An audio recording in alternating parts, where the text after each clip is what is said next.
Hey guys, I'm live here, and I just realized I started this video, and I just realized my little dude is hanging out back here. I gotta get this guy out. This is not. This is my little guitar guy. This is actually a model of me. Isn't he beautiful? Woo!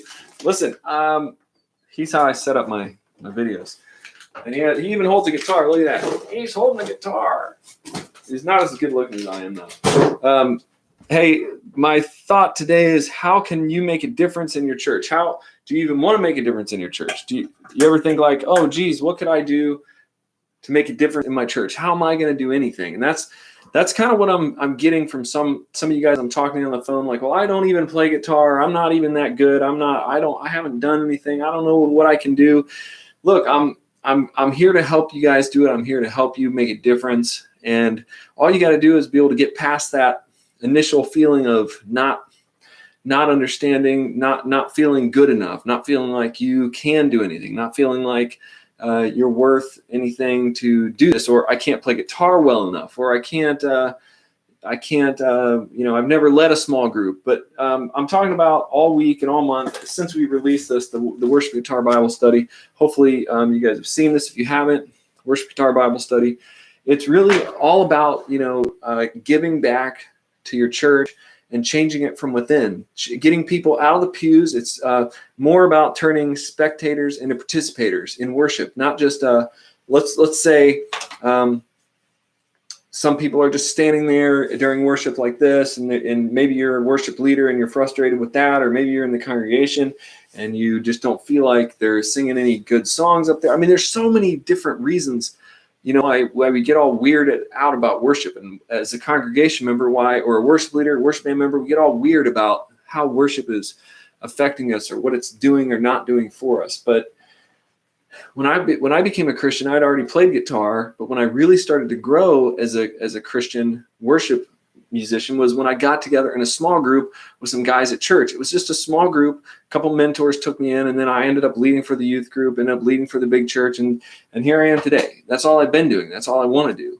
So the thing is your one little thing that you could do is you could at least talk to me about the Worship Guitar Bible Study, about starting this at your church, about doing this for your community. It doesn't matter how big or small your church is. It could be just a small 20-person church, and you're like, well, we don't really know what we're doing. We don't have a lot of people for worship. We don't have a band.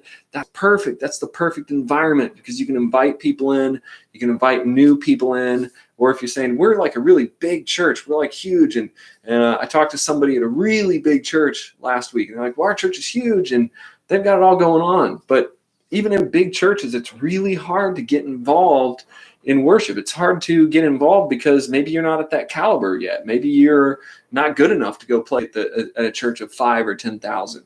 You think, oh, I could never do that, and they have the audition process. But even churches that are that big are still looking for musicians. They're always short musicians. And I'm gonna be playing a worship thing in Ohio in a couple weeks. It's a men's night, and it took quite a long time just to get one percussionist to join me, even at this huge church. People are busy. People are tapped out. They're leading worship. A lot of their worship teams already been doing multiple services months and months in a row. So look, there's always a place. If you feel like God's calling you in your heart to do worship, to learn guitar, to give back, even if you're a complete beginner, or if you're already way up there and you can play, if you're feeling that pull, call me, talk to me. Let's get the conversation going. I'm here one-on-one to talk to you. When you do this Bible study with your church, things can happen. I used to write blog posts, and I'd say 4 chords can change everything. And it's weird because people, 4 chords, whatever. But 4 chords can change a lot. In fact, most of the songs that you're singing at church right now are being sung by with 4 chords. Look at this. This is the Chris Tomlin book that we just finished about a couple months ago. 5 chord. Now this is 5. I tried to make Tomlin's book 4 chords, but he always uses 1 extra chord, so it threw it off. So it had to be 5 chords. Amazing Grace, My Chains Are Gone. All these are usually just with 4 chords. G, C, E minor, D, and sometimes he throws an A minor.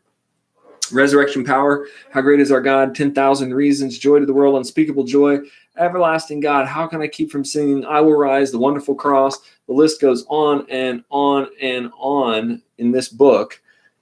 And it's just 4 or 5 chords. So imagine taking those 4 or 5 chords and putting them in the hands of a young, excited Christian, and what it could be for them, what that could be, what it could be is huge, not just for them, but for your church, for the church in general, for your small church or for your large church, for the mission field, for your small groups. Many of you guys out there are doing big programs now where every church has all these small groups.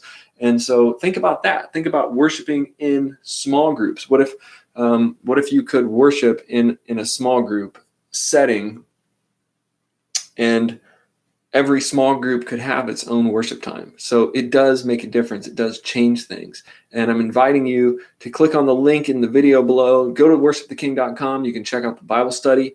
You can also, if you feel inclined and you're like, I want to talk about this, there's a link right here in this video that you can book a call with me. It sends it right to my computer. You pick the time, and then we get on the phone and we talk about your individual situation and how you could do this.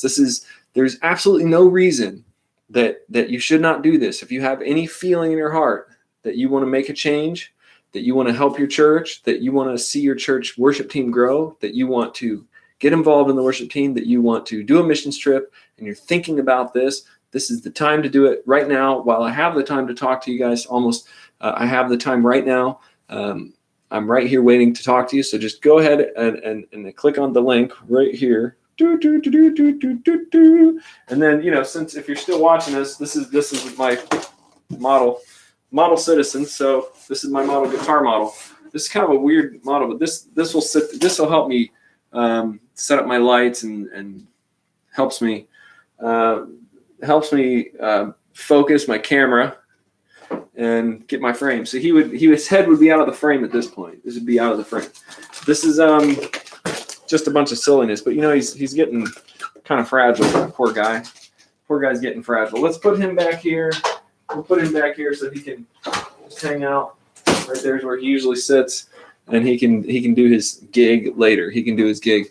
But right now, get on the phone with me and ask your questions. Comment below, like, share, subscribe. Make sure you connect with me.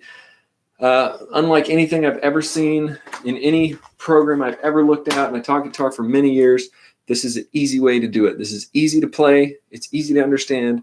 It's affordable to do. It's accessible to you. It's written for your small group to do, and I'd love to do it with you. So let's do this together. Come check it out, and God bless you guys. I always hit, see, you know what, YouTube? I always hit the end stream, and then it goes, I think I'm going to end the stream, end. And it pops up and says, are you sure you want to